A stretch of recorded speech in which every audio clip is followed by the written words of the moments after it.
Hi guys! Welcome to my YouTube channel. Guys, eto po ngayon.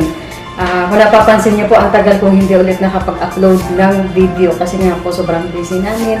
Kung napapanood niyo doon sa channel ni Raisa, nagpunta kami ng Israel and Japan. So eto po ngayon, medyo nakakuha po tayo ng kunting panahon para ipagluto ko po ulit kayo. I-share ko po ulit sa inyo kung ano yung lulutuin natin ngayon. So guys, ang lulutuin po natin ngayon ay pork steak. So, meron po tayong kalahating kilong pork na pork chop. Tapos, meron tayong sibuyas and bawang. At saka asukal po, isang kutsarang asukal. Pero depende pa din sa inyo kung gusto nyong lagyan o hindi. Kasi ako naglalagay talaga ako ng asukal na kulay para manamis-namis ng konti. Tapos, meron po tayong kalamansi. Ayan. And syempre, meron tayong pamintang durog. Tapos, merong toyo at mantika.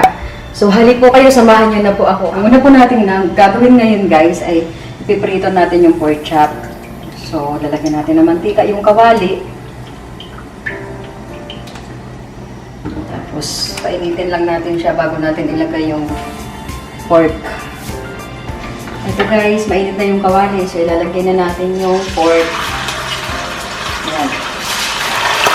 So, ilagay natin yung pork. At takpan lang natin siya no, para hindi tumalsik yung balat. Hindi kunting balat kasi. Dapat ipiprito mo lang po siya ng hindi siya sobrang sobrang matagal pagkaprito. Dapat lang po, yung medyo brown lang ng konti yung pork para pag ginisa mo siya mamaya, hindi siya matigas. So, lang po siya, parang half cook lang siya.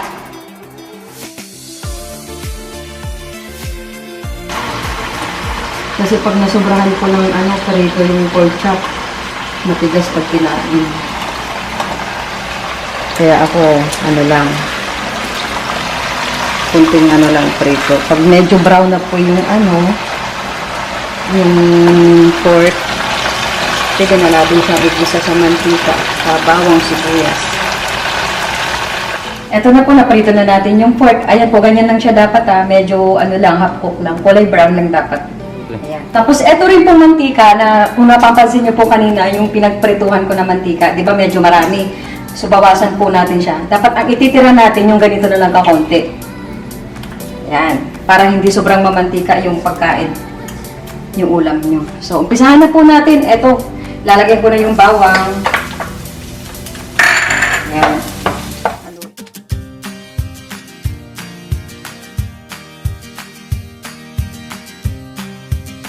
Tapos, lalagay na natin yung sibuyas.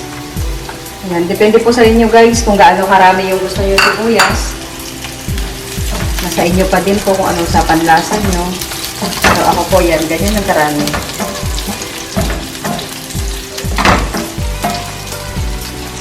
Yan.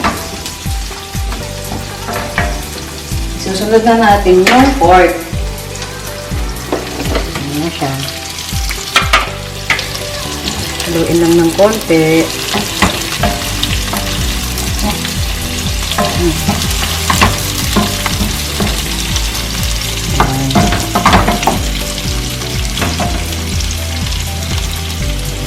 Tapos, lalagyan po natin siya ng toyo.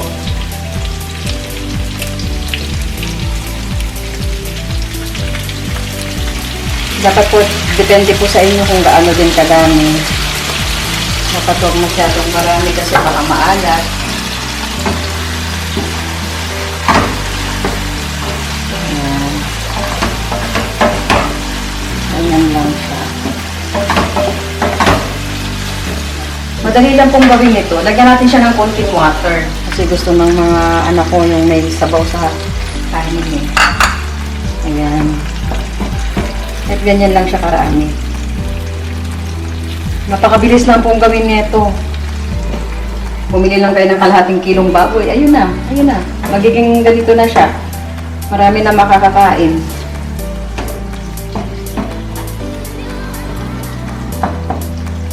Takpan lang natin muna siya. Ito po, tingnan na po natin siya ulit. Ayan. So, ilalagay po natin siya ng paminta. Napapansin niyo po, pamintang durog yung nilagay ko kasi naubusan kami ng pamintang bilog eh. Pwede naman din po ito. Basta importante may paminta siya. So, yan. Lalagyan natin siya ng paminta. Tapos, lalagay ko na po yung kalamansi na piniga. Huwag niyo po isasama yung buto ha, kasi mapait po siya pag sinama yung buto. Tapos, lalagay ko yung sugar na 1 kutsara. Depende po sa inyo kung ayaw niyo po ng may asukal, pwede naman. Kayo pa rin po ang masusunod. Ayan, kasi gusto po namin medyo matamis-tamis ng konti eh. So, ayan, ganyan lang po dapat kadami yung sabaw ng pork steak nyo. Huwag masyadong maraming sabaw kasi hindi na masarap. Kailangan konting sabaw lang. Ayan, tapos takpan lang po natin siya ng konti. Ganyan lang po kasi simple. Mamaya-mayang konti, pwede na kainin. Ayan, titignan po natin siya ulit. Haluin natin. Ayan. Naku, ang bango. Amoy na amoy ko na yung amoy ng kalamansi. Nakakatakam, sarap kumain. Ayan guys, mabilis lang po lutuin to, diba? Kasi ipaprito nyo lang ng konti yung baboy. Tapos, ayun, gisa-gisa ka na kaagad ng bawang sibuyas lang. Tapos, napaka mura lang ng budget nito kasi wala siya masyadong pangsahog eh. Kundi sibuyas lang at saka bawang, kalamansi, paminta. Ayun na, meron na kayo kaagad ihahanda sa inyong mga anak. At sigurado magugustuhan po nila ito kasi masarap, malinamnam. Ayan. So, maya-mayang konti, tapos na po ang ating pork steak. Hindi katulad ng ibang ulam na maraming sangkap, maraming medyo magastos ito. Ito, lang, pangmasa lang talaga. Bili ka lang ng kalahating kilong pork chop, then i-chop mo siya ng yung isang pork chop po, i-chop mo ng 3.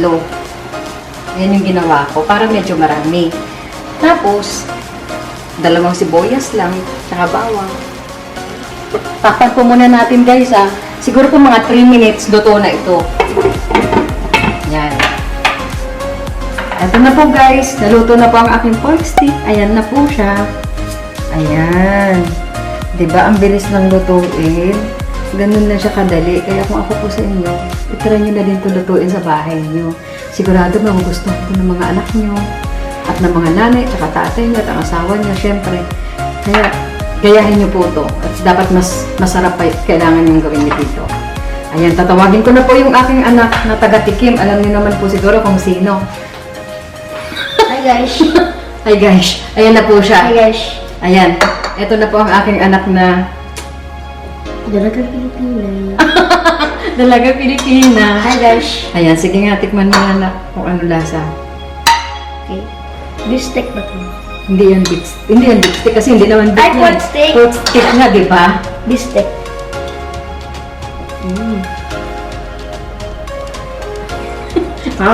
Hindi ko naman kayama. Masarap. Kinain mo kasi ng buo kaya hirap-hirap ka tuloy lumunod. Dapat kasi kunti-kunti lang. Hindi. Dinadaan sa Masarap siya ma eh. Oh, Masarap kapag may sabaw pa to eh. Sakto lang yung lasa niya, hindi siya maano. Hindi maalat. matabang, hindi maalat. Ayan. So, pwede na kasi ilalagay mo pa sa kanin yan, syempre. Pero ang kakainin niya brown rice. Hindi siya pwede mag-white rice. Very good, sarap. More like this. Ano pork steak ni mama guys. At saka nga po pala mga Dari Cats. Kunyari tapos nyo nang panoorin itong video ni mama, lumipat na po kayo sa channel ko. Panoorin nyo po yung mga Israel vlogs ko doon, Tel Aviv, Jordan, manood na po kayo doon. At marami pa po akong videos na darating dyan. Subscribe nyo na po si mama ko at ako, yung YouTube channel ko. Yes, subscribe na po. At saka sobrang ganda po ng mga pinuntahan namin doon. Grabe, pag pinanood niyo po ito lahat, yung mga video na in-upload Baka kayo Eliza, nakarating doon. para ka na rin pong nakarating doon. Opo. Grabe, sobrang maiiyak ka dahil sobrang ganda ng Israel. Thank you po sa lahat ng mga nanood at nag-subscribe po sa channel ko. Marami pong salamat sa inyong lahat. God bless po. Mabuhay po kayong lahat. Bye-bye! Thank you for Oh, watching! thank you for watching. Subscribe po lagi. And ang gulo. And subscribe niyo po yung channel ni Raisa May Dizon, ang dalagang Pilipina. Bye po! Thank you! Mwah!